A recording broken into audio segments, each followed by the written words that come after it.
Honor has released their latest lineup, the 400 series, and today we're diving deep into the one that truly caught my eye, the Honor 400. Starting at £400 or €500 for the base 8GB RAM and 256GB storage model, this phone is packing some serious heat. We're talking about a stunning display on par with flagship devices, a camera system that's surprisingly capable, plus you get battery life that just keeps on going. This is Honor's play in the mid-range market, and on paper it promises really good value, but does it all come together to deliver an experience that truly stands out in a crowded market? Stick around because we're about to find out and see tech for what it is.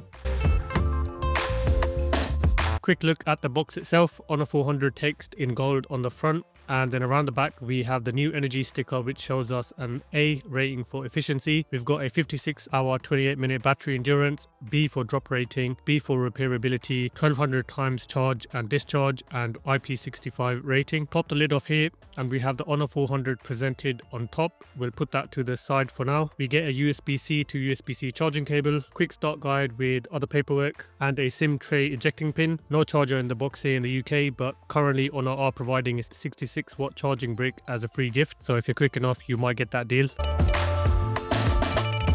Moving on to the design of the phone. Up front we have a 6.5-inch AMOLED display with nice slim bezels all around. To the right we have the volume buttons along with the power/lock button, and the frame itself here is flat and is metal, and I believe it's aluminium, which is nice to have on a device at this price. Thickness comes in at 7.3mm. Around the bottom we have the SIM tray, which has space for 2 nano SIMs or eSIM, and then we have a microphone, a 2.0 USB-C port, and a speaker. To the left we have nothing, and up top we have another speaker, an IR blaster, and another microphone. We have the 50 megapixel front facing punch hole camera and an earpiece built into the bezel. And then turning to the back, material here is a silky matte glass, and I have the desert gold color, but it also comes in meteor silver and midnight black. And then the rear camera module, which consists of a 200 megapixel main camera and a 12 megapixel ultra wide lens. Telephoto lens is missing here, but that's available on the 400 Pro, and we also have an LED flashlight. As the camera module protrudes a fair bit, you will get quite a bit of rocking when laying flat, especially around the top left of the phone. But for a device starting at £400, the metal and glass build delivers a genuinely nice and premium feel. It's a comfortable size, and the 184 gram weight strikes a good balance, never feeling too heavy. While it can be a little slippery hand, I didn't find that to be too much of an issue. Other features on the device are Bluetooth 5.4, IP65 rating, NFC, Wi-Fi 6, and speaking about Wi-Fi and internet, no matter the device, staying safe online is key. NordVPN offers super fast speeds and strong encryption to protect your data, plus a global server network. Right now you can get 72% off with yearly plans starting from just £2.69 a month, plus up to 10GB free eSIM data from Saley. For enhanced online privacy and security on any device you use, check out the special NordVPN link in the description below.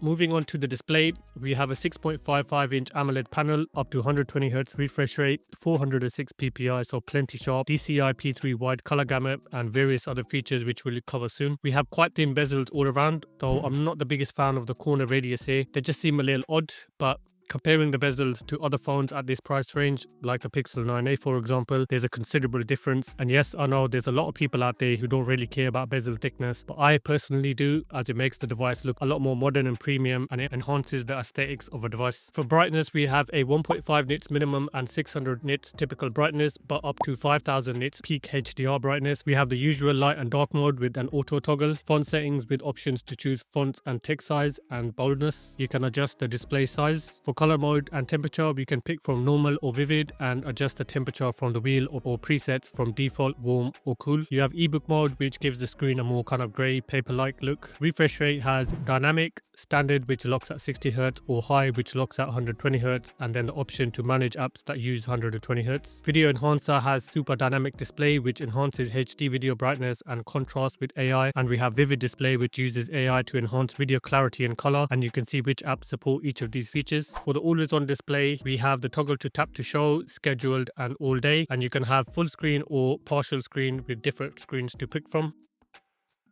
And for eye comfort, Honor has an array of features such as circadian night display with defocus eye care to help reduce eye strain, and also eye comfort, which alters the color temperature to a more warm tone. And we have dynamic dimming and 3840 Hz ultra high frequency PWM dimming, again all helping eye comfort. When it comes to streaming content, YouTube supports up to 4K 60 FPS HDR, and the HDR content looks amazing. The 5000 nits peak brightness allows for notable performance in HDR scenarios, leading to really deep blacks and bright highlights that contribute to a strong contrast ratio. Colors are rendered with a high degree of fidelity, appearing rich and well saturated. On Netflix, we get wideband level 1 with full HD playback along with HDR10 support, and again content looks really good here, super sharp, top quality with really good color reproduction, and overall just a joy to consume any content on a display like this. Viewing angles are good too, typical of what we would expect from an AMOLED panel, with dip in brightness at more extreme angles and a slight temperature shift, but nothing drastic. Outdoors with auto brightness enabled and in more strong lighting conditions, the display is perfectly legible, although in actual direct sunlight it will suffer. And of course we have the usual reflectivity issues, but glass is glass unless you throw a matte screen protector on here. So overall, stunning display for this price, and one that you can't really fault. It's got all the bells and whistles that we come to expect. For speakers, we have a dual stereo speaker setup here with a bottom firing speaker and then a top firing speaker. When it comes to the settings, there isn't much here in the way of customization. The speakers do have a 200% volume boost, but in the sound quality and effects, we have spatial audio and stereo audio reserved only for headphones. We'll have a quick listen to the speakers, and bear in mind the upcoming volume will be quite loud.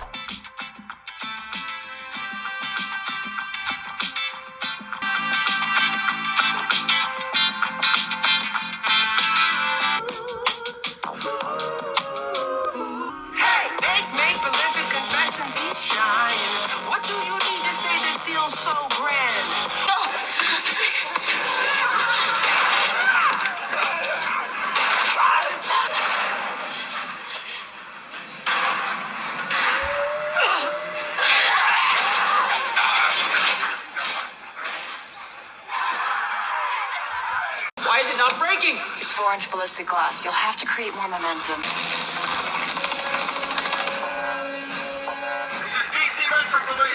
So to sum up, the speaker performance is generally adequate for casual listening, I would say. While it can achieve a good volume, the sound profile leans towards the kind of mid-range and higher frequencies, resulting in somewhat a thin sound at higher volumes. There isn't much bass presence at all from my experience, so it's kind of almost has a tinny sound. Powering the Honor 400 is the Snapdragon 7 Gen 3, a capable chip, but there were rumors that it would come with the 7 Gen 4, but this turned out to be false. We do get 8GB of LPDDR5 RAM with 8GB Honor RAM Turbo enabled by default. Storage options 256GB or 512. No info on what type the storage is though, and I'm assuming it will be UFS, but whichever one, I don't know. The phone is running on Android 15 with Magic OS 9.0, and Honor promises 6 years of OS updates and security patches, which is really good to see, and nearly on par with Apple and Samsung offerings. Quick look at benchmark on Antutu. We get a reasonable score of 838,000. Isn't topping any charts, but still quite a solid score. Geekbench 6, again modest scores with 1,138 on single core and 3,110 on multi-core. On 3D Mark Wildlife Extreme Stress Test, we get a score of 1,487 and a solid stability of 99.6%. Performance monitoring shows us a frame rate from 7 to 11 FPS, and on the less intense Wildlife Stress Test, a score of 5,430 and 97% stability score, and here an FPS range from 23 to 42. So overall mid-range scores across the board as expected. For read and write speed, familiar theme here with 568 MB on sequential write and 879 MB on read, and then 20 MB on random write and 15 MB on read, so a bit on the low side there. In the way of settings, we have Honor Connect, which allows you to connect with other Honor devices for transfers and other things. More connections, we have NFC, Honor Share, wireless projection, link to Windows, print, Android Auto, VPN and private DNS. And Honor Share allows you to connect to iOS devices, so that's a nice cross-platform capability we like to see. Honor AI with an array of services like AI suggestions, magic text, magic portals, subtitles, translate, writing and deep fake detection. Magic Portal lets you use your knuckle to tap and draw a circle to open the portal and access services. I mean, it is a bit fiddly to get it to work, but when it does, it is quite useful to extract text, for example, and then you can quickly extract that into various apps like Notes. AI writing lets you create summaries, create minute, format or correct your text, with summary here providing basically a summary. And deepfake detection, which detects AI synthesized faces during video calls, though it's for reference only. For biometrics, we have an in-display optical fingerprint sensor and face recognition. Registering fingerprint is nice and easy, and the fingerprint sensor is fast enough, though not as fast as an ultrasonic sensor. In accessibility features, we have various features like one-handed mode, screen recording, and favorite spaces. Call enhancement uses AI, noise cancellation for clearer communication, and we have motion sickness relief, which helps in moving vehicles by using dots on the screen that move with motion, and you can adjust the sensitivity of these. The notification center is your standard affair, and swiping opens the control center. Nice and clean here with large icons and access to your common functions. Generally using the phone, the Snapdragon 7 Gen 3 is a capable and robust chipset, not blazing fast, but apps load quick enough with no noticeable lag or stutter with my use on the phone.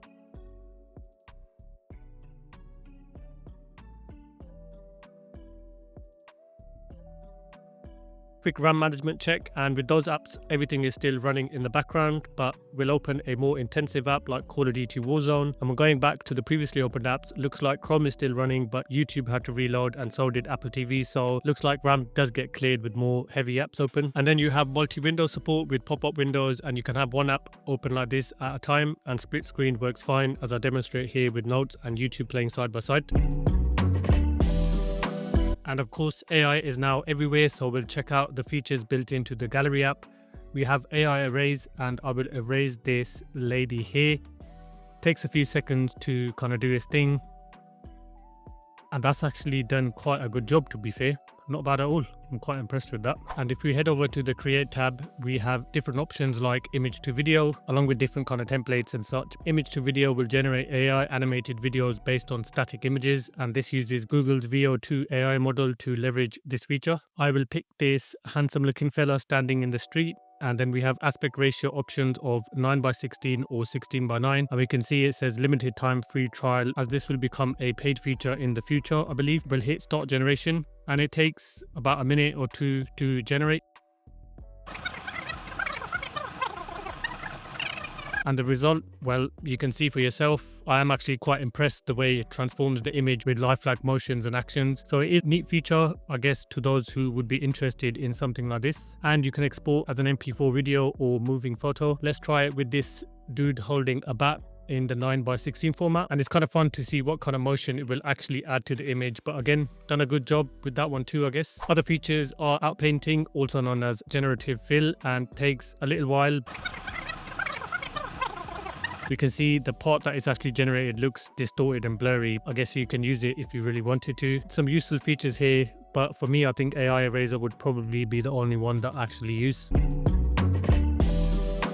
When it comes to external storage, and I connect my USB 3.0 storage to the phone here, accessing the storage was straightforward, and then playing back some of my 4K projects, we can see it does take a few seconds for the phone to read. Document access works fine and loads straight away. And then I'll copy this 1.74 gigabyte 4K video over to the phone, and this process was taking a while. It looks like it was transferring at a rate of roughly around 17 megabytes a second, so you will have to have patience when doing such tasks. We'll check out some gaming on the 400, and I'll enable performance mode from the battery settings. I'll set the brightness to around 75% roughly, and speaker volume to around 30%.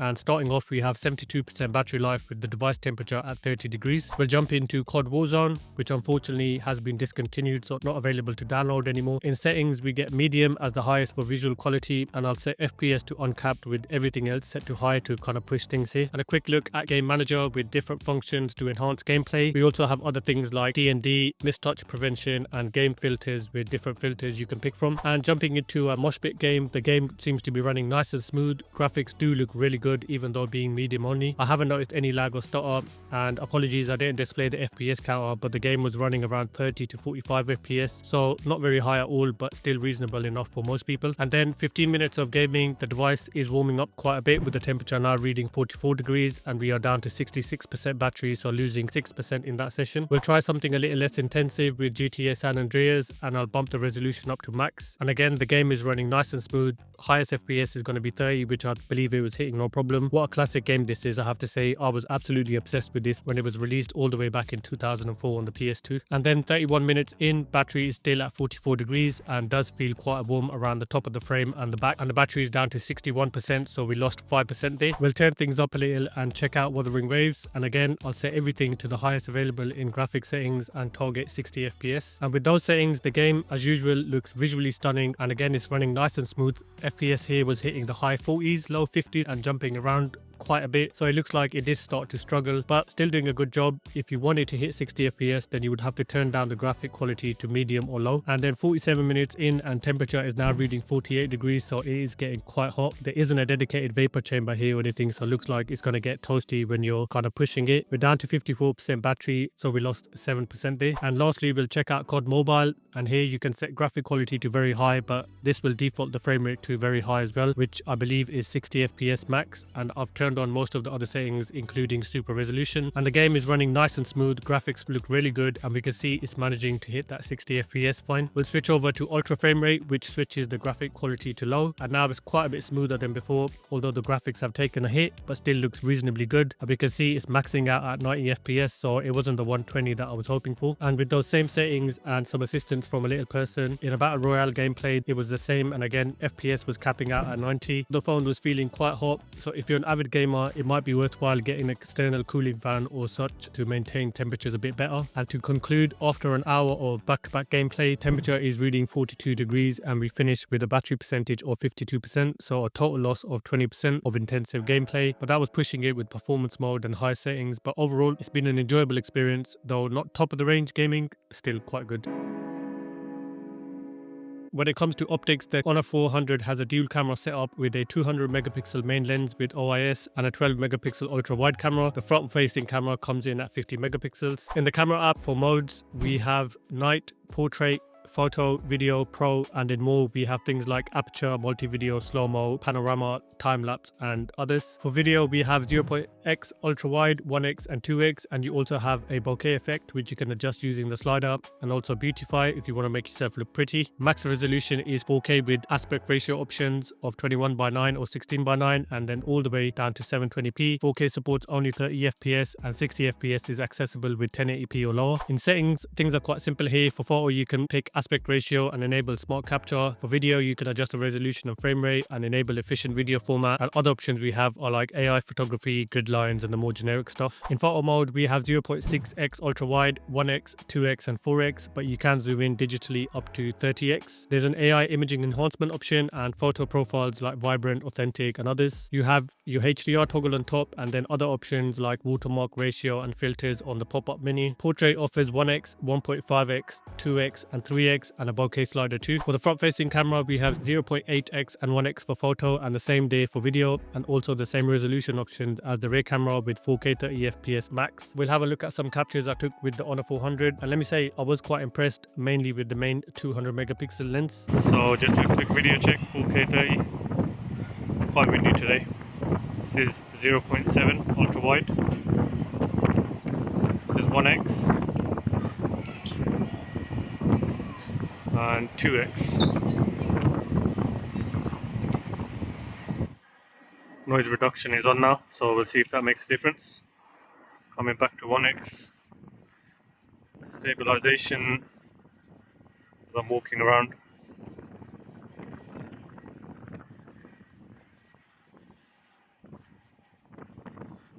Seems to be okay. Just taking another quick video test, 4K 30, out in the fields in the middle of nowhere at the moment. I mean, it's been windy the last few days here, so I can't catch a break from the wind.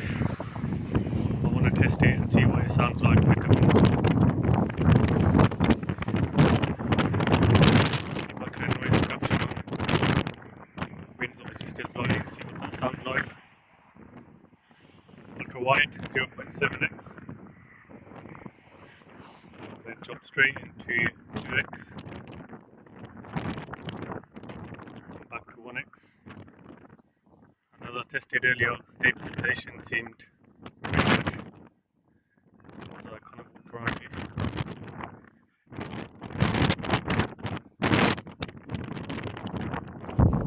Now this is the front facing camera, 0.8x, that's 1x.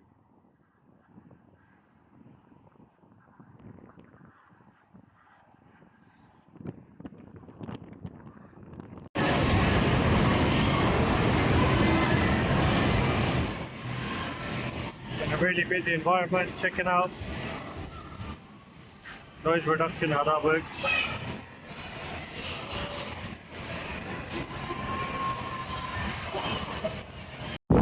This is the front facing camera, 4K 30 again.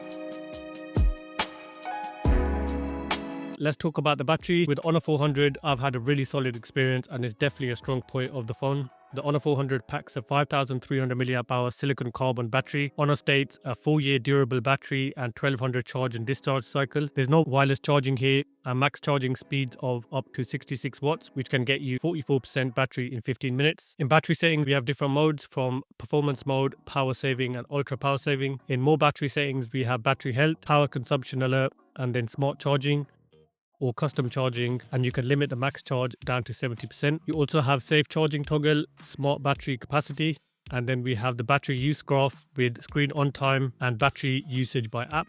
In real world usage, for me, that translated into solid, consistent performance with my typical daily routine, a good mix of social media, browsing, video streaming, taking calls, texting, and a bit of light gaming. I was consistently able to get through a full day and often have comfortable 20 to 30% left in the tank by the time I hit the hay. If you're a lighter user, you might even be able to push it into a day and a half. So to sum up, the battery on the Honor 400, you're getting excellent endurance for a full day's use for the vast majority, and the overall battery experience here is a significant win for the Honor 400. As this is a phone, it's worth checking out what call quality is like, although all smartphones nowadays have, fairly good call quality. First, we'll check out what the earpiece quality is like and then what the mic quality is like for the person on the receiving end. For my testing, call quality was nice and clear. Just doing a call quality check on the Honor 400 to see what the earpiece sounds like. Mic check 1 2 1 2. Call quality check to see what the microphone sounds like for the receiving end of a person. I know this is an Apple Watch, but I'm quite restricted to the devices I can use to actually make a phone call.